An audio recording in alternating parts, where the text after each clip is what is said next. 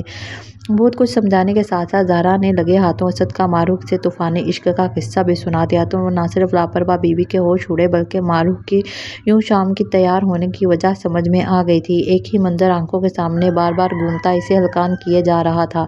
وہ دونوں ایک دوسرے کے قریب بیٹھے ہاتھوں میں ہاتھ ڈالے دنیا مافیا سے بیگانہ ویسے دیوانے لگ رہے تھے جن کا ملن صدیوں کے بعد ہوا ہو۔